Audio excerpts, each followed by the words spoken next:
नमस्कार, भारत मौसम विज्ञान विभाग के दैनिक मौसम परिचर्चा में आप सबका स्वागत है। आज 31 मई 2026 का दिन है।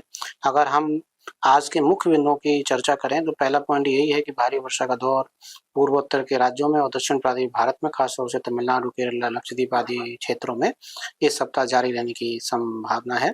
दूसरा पॉइंट यही है कि मॉडरेट से सीवियर थंडरस्टॉर्म यानी कि मध्यम से सीवियर स्तर के जो थंडरस्टॉर्म तेज हवाओं के झोंके के साथ जिनकी स्पीड जो है 90 किलोमीटर प्रति घंटा भी पहुंच सकती है वो, और ओलावृष्टि भी उत्तर पश्चिम भारत में, मध्य भारत में, उससे सटा हुआ जो पूर्वी भारत खासतौर से उड़ीसा आदि आदि के क्षेत्र वहां पर आज जो है जारी रह सकती है। उत्तर पश्चिम भारत की बात करें तो मुख्य रूप से राजस्थान, हरियाणा, चंडीगढ़, दिल्ली, उत्तर प्रदेश, और अगर मध्य भारत की बात करें तो मध्य प्रदेश, विदर्भ, छत्तीसगढ़ और पूर्वी भारत जो सटा हुआ क्षेत्र है खासतौर से उड़ीसा, वहां पर आज थंडरस्टॉर्म, सीवियर थंडरस्टॉर्म की घटनाएं होने की संभावना है। तीसरा पॉइंट यही है कि हीट वेव की स्थितियां यानी उस लहर की जो स्थितियां भारत में जारी थी वो थंडरस्टॉर्म की वजह से जो है कल जो है भारत के ज्यादातर क्षेत्रों से समाप्त हो गई है। अगर हम बात करें पिछले 24 घंटे के मौसम की तो भारी वर्षा का दौर एक दो स्थानों पर तमिलनाडु, उड़ीसा, बिहार, उत्तराखंड और पूर्वी मध्य प्रदेश में थंडरस्टॉर्म के साथ दर्ज किया गया। वहीं थंडरस्टॉर्म की स्थितियां उत्तर पश्चिम भारत, मध्य भारत, पूर्वी भारत के साथ साथ दक्षिण प्रांतीय भारत में कल देखने को मिली है। ओलावृष्टि उत्तराखंड, हरियाणा, पूर्वी राजस्थान, मध्य प्रदेश में दर्ज की गई और धूल भरी आंधी जिस टाइम जो है हवाओं की गति 80 से लेकर के कुछ एक स्टेशन पर 125 किलोमीटर प्रति घंटा तक पहुंच गई थी राजस्थान में कल शाम से लेकर के देर रात्रि तक, और उत्तर प्रदेश में भी धूल भरी आंधी और 50 से 80 किलोमीटर प्रति घंटे की तेज हवाएं जो है पश्चिमी उत्तर प्रदेश में भी कल दर्ज की गई। अगर हम तेज हवाओं का आंकड़ा देखें तो सबसे अधिकतम जो है स्पीड जो गति है वो कल अजमेर मदार रेलवे स्टेशन पर 122 किलोमीटर प्रति घंटे की हवाएं दर्ज की गई। वहीं अबू रेलवे स्टेशन पर 102 किलोमीटर प्रति घंटे तक की हवाएं दर्ज की गई। बाकी जयपुर उसके आसपास के क्षेत्रों में भी कल तेज हवाओं का दौर जिस टाइम 50 किलोमीटर प्रति घंटे की हवाएं दर्ज की गई। पश्चिमी मध्य प्रदेश में सीहोर में सबसे ज्यादा 94 किलोमीटर प्रति घंटे की हवाएं, झारखंड में ईस्ट सिंहभूम में 83 किलोमीटर प्रति घंटे की हवाएं, हरियाणा में भी जो दक्षिणी हरियाणा खासतौर से सिरसा उसके आदि के क्षेत्रों में जो है तेज हवाओं के झोंके 83 किलोमीटर प्रति घंटे की हवाओं तक के देखने को मिले हैं।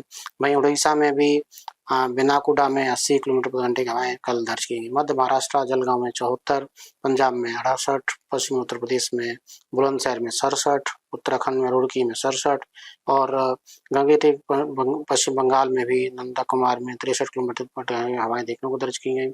कल गुजरात में भी अंबाजी टेम्पल में जो है बनासकांठा में 61 किलोमीटर प्रति घंटे की हवाएं के तेज झोंके देखने को मिले। बाकी क्षेत्रों में भी आप देख रहे होंगे इस डाटा से 40 से लेकर के 122 किलोमीटर प्रति घंटे की हवाएं जो है विभिन्न क्षेत्रों में दर्ज की गई।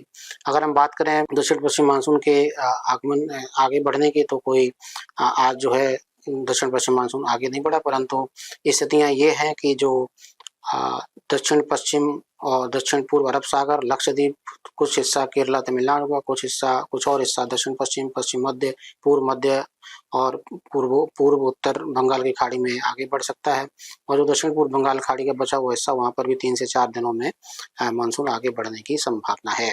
वहीं सिनोप्टिक स्थितियों की बात करें तो कल का पश्चिम विक्षोभ आज जो है उत्तर पश्चिम उत्तर प्रदेश और उसके आसपास क्षेत्रों में एक सर्कुलेशन के रूप में नेब मध्य क्षोभ मंडल तक देखा जा रहा है, जिसका विस्तार उच्च क्षोभ मंडल तक भी देखने को मिल रहा है। वही एक साइक्लोन सर्कुलेशन जो है मध्य पाकिस्तान उसके आसपास के क्षेत्रों में देखने को मिल रहा है। एक सर्कुलेशन लाइन यहाँ से उत्तरी अरब सागर तक जा रही है। इसके अलावा एक सर्कुलेशन विदर्भ उससे सटा हुआ जो उत्तरी तेलंगाना वहां पर देखा जा रहा है। एक सर्कुलेशन डीप सी में पूर्व मध्य उससे सटा हुआ पूर्व उत्तर बंगाल की खाड़ी में एक सर्कुलेशन देखा जा रहा है, जिसका विस्तार मध्य क्षोभ मंडल तक बना हुआ है। यहाँ से एक ट्रफ लाइन दक्षिण पश्चिम बंगाल की खाड़ी तक है। इसके अलावा एक ट्रफ लाइन जो है इसी सर्कुलेशन जो बे ऑफ बंगाल का सर्कुलेशन वहां से लेकर के विदर्भ तक एक ट्रफ लाइन भी देखी जा रही है। एक सर्कुलेशन दक्षिण पूर्व अरब सागर उससे सटा हुआ जो दक्षिणी केरला का क्षेत्र है वहां पर भी एक सर्कुलेशन बना हुआ। इन सब के प्रभाव में सबसे पहले हम अधिकतम तापमान के पूर्वानुमान की बात करें।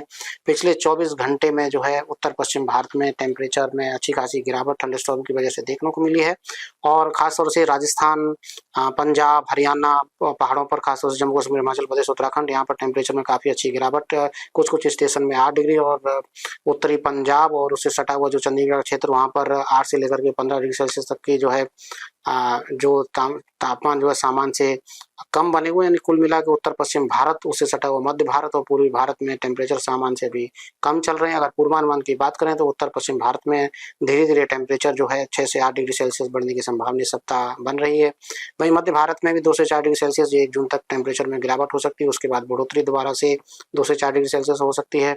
इसके अलावा जो है पूर्वी भारत की बात करें तो टेम्परेचर धीरे धीरे जो है 2 से 4 डिग्री सेल्सियस वहाँ पर 3 जून तक बढ़ने की संभावना है। वहीं अगर हम पूर्वोत्तर राज्यों की बात करें तो वहाँ पर भी टेम्परेचर धीरे धीरे जो है 4 से 5 डिग्री सेल्सियस 3 से 6 जून के दौरान गिरने की संभावना है। इंटीरियर महाराष्ट्र में 2 से 4 डिग्री सेल्सियस टेम्परेचर में गिरावट हो सकती है। अगर हम बात करें बाकी क्षेत्रों की, खासतौर से गुजरात की, तो गुजरात में भी टेम्परेचर 3 से 4 डिग्री सेल्सियस 3 से 6 जून के दौरान गिर सकते हैं। वहीं अगर हम दक्षिण पूर्वी भारत खासतौर से तेलंगाना की बात करें तो वहाँ पर टेम्परेचर 31 मई तक आज कोई खास बदलाव नहीं है। उसके बाद वहाँ पर भी टेम्परेचर 2 से 4 डिग्री सेल्सियस की गिरावट जो है आज के बाद होने की संभावना है। अगर हम बात करें आज के चेतावनियों की, तो लाल रंग की चेतावनी सीवियर थंडरस्टॉर्म, जब तेज हवाओं के झोंके 60 से 70, कई बार जो है 90 किलोमीटर प्रति घंटे की हवाएं भी खासतौर से राजस्थान और मध्य प्रदेश में उसके आसपास के क्षेत्रों में चलने की संभावना है। ओलावृष्टि भी हो सकती है, धूल भरी आंधी राजस्थान में आज भी आने की संभावना है। इसको देखते हुए आज लाल रंग की चेतावनी राजस्थान और मध्य प्रदेश के लिए दी गई है। बाकी के क्षेत्रों की बात करें तो मुख्य रूप से हरियाणा, चंडीगढ़, दिल्ली, उत्तर प्रदेश, उत्तराखंड, यहाँ पर भी सीवियर थंडरस्टॉर्म हो सकते हैं, ओलावृष्टि भी होने की संभावना है। और अगर हम बात करें गुजरात रीजन की, खासतौर से दक्षिणी गुजरात रीजन, वहाँ पर भी जो है आज इक्का दुक्का बगस में भारी वर्षा, तेज थंडरस्टॉर्म के साथ ओलावृष्टि की भी संभावना बन रही है। उत्तरी इंटीरियर महाराष्ट्र, खासतौर से उत्तरी मध्य महाराष्ट्र, विदर्भ, मध्य महाराष्ट्र, ये सब पॉकेट्स में भी आज सीवियर थंडरस्टॉर्म 50 से 60 किलोमीटर घंटे के हवाओं के साथ ओलावृष्टि की संभावना है। वहीं छत्तीसगढ़ और झारखंड और उड़ीसा में भी आज सीवियर थंडरस्टॉर्म हो सकते हैं। लाल रंग की चेतावनी उड़ीसा के लिए है, जिस टाइम चेतावनी जारी की गई है। कुछ मुख्य रूप से जो दक्षिणी तटीय उड़ीसा है, गजपति, उसके आसपास के क्षेत्र, उत्तरी उड़ीसा खासतौर से मयूरभंज, सुंदरगढ़, उसके आसपास के क्षेत्र, वहां पर आज सीवियर थंडरस्टॉर्म होने की संभावना है। कुल मिला के पूरे उड़ीसा में आज जो है ऑरेंज से रेड कलर की वार्निंग है। सीवियर थंडरस्टॉर्म, ओलावृष्टि के साथ भारी वर्षा भी 1-2 पॉकेट्स में होने की संभावना तेज थंडरस्टॉर्म के साथ संभावित है। पूर्वोत्तर राज्यों में भारी वर्षा हो सकती है। दक्षिण पूर्वी भारत में मुख्य रूप से दक्षिणी आंध्र, कर्नाटक, केरला और तमिलनाडु के साथ साथ लक्षद्वीप में भारी वर्षा संभावित है। उत्तराखंड में भी आज भारी वर्षा होने की संभावना है। प्लस उससे जो सटा हुआ उत्तरी पश्चिमी उत्तर प्रदेश है, वहां पर भी आज जो है भारी वर्षा संभावित है। और अगर हम बात करें अंडमान निकोबार द्वीप समूह की, वहां पर भी थंडरस्टॉर्म आज संभावनाएं बनी हुई है। अगर हम कल की चेतावनी की बात करें तो मुख्य जोन मध्य भारत, मध्य प्रदेश, विदर्भ, छत्तीसगढ़, उड़ीसा और पूर्वी राजस्थान के साथ साथ गुजरात रीजन और मध्य महाराष्ट्र बना हुआ, वहां पर सीवियर थंडरस्टॉर्म जारी रहेंगे ओलावृष्टि के साथ। भारी वर्षा भी दक्षिणी पश्चिमी मध्य प्रदेश और उससे सटा हुआ जो गुजरात रीजन, वहां पर भारी वर्षा की भी संभावनाएं है। दक्षिण पूर्वी भारत में मुख्य रूप से तमिलनाडु, केरला, लक्षद्वीप और दक्षिणी आंध्र, कर्नाटक में भारी वर्षा बनी रहेगी। नागालैंड, मणिपुर, मिजोरम, त्रिपुरा में भारी वर्षा की संभावना है। उत्तर पश्चिम भारत में थंडरस्टॉर्म की इंटेंसिटी में कमी आएगी, परंतु लाइट से मॉडरेट थंडरस्टॉर्म की गतिविधियां पंजाब, हरियाणा, चंडीगढ़, दिल्ली, उत्तर प्रदेश के साथ साथ उत्तराखंड और पश्चिमी राजस्थान में बनी रहेंगी। लेकिन मुख्य जोन, जैसा कि हमने बताया, मध्य भारत, उससे सटा हुआ पूर्वी राजस्थान, उत्तरी महाराष्ट्र और गुजरात के साथ साथ उड़ीसा बना हुआ है। तटीय आंध्र प्रदेश में भी सीवियर थंडरस्टॉर्म जारी रहने की संभावना 1 तारीख को भी है। 2 तारीख को अगर हम देखें तो मुख्य जोन जो है गतिविधियों का राजस्थान दिखाई देता है। लाल रंग की चेतावनी हमने 60 से 70 गस्टिंग में 80 किलोमीटर प्रति घंटे की हवाओं को देखते हुए जारी की गई है। पश्चिमी राजस्थान के साथ साथ जो है गुजरात और मध्य प्रदेश का जो सटा हुआ क्षेत्र है, उत्तरी मध्य महाराष्ट्र, वहां पर भी सीवियर थंडरस्टॉर्म रहेंगे। बाकी के क्षेत्रों की बात करें जो येलो कलर से दिए, वहां पर भी थंडरस्टॉर्म रहेंगे, परंतु उनकी इंटेंसिटी तुलनात्मक कम रहेगी। भारी वर्षा दक्षिण पूर्वी भारत के साथ साथ पूर्वोत्तर राज्यों में, खासतौर से अरुणाचल प्रदेश में जारी रहने की संभावना है। 3 तारीख को मुख्य जोन जो है थंडरस्टॉर्म का पश्चिमी मध्य प्रदेश, उसके आसपास के क्षेत्र हैं। हालांकि केरला, उसके आसपास के क्षेत्रों में वर्षा में बढ़ोतरी, इंटेंसिटी में बढ़ोतरी देखने को मिल सकती है और इसलिए heavy to very heavy rainfall के साथ केरला में ऑरेंज कलर की चेतावनी दी गई है। लक्षद्वीप के साथ साथ तटीय कर्नाटक में भारी वर्षा संभावित है। बाकी जो येलो कलर से आप क्षेत्र देख रहे हैं, वहां पर भी थंडरस्टॉर्म रहेंगे, पर उनकी इंटेंसिटी तुलनात्मक कम रहेगी, परंतु भारी वर्षा पूर्वोत्तर के राज्यों में जारी रहने की संभावना है।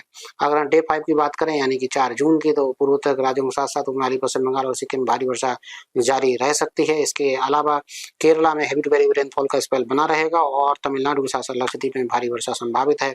बाकी के क्षेत्रों में देखें तो भारत के ज्यादातर क्षेत्रों में थंडरस्टॉर्म की गतिविधियां 4 तारीख को भी जारी रहेंगी। जो येलो कलर से देख रहे हैं वहां पर थंडरस्टॉर्म तेज हवाओं के झोंकों के साथ देखने को मिल सकते हैं। और द्वीप समूह में खासतौर अंडमान निकोबार और लक्षद्वीप में भी थंडरस्टॉर्म देखने को मिल सकते हैं।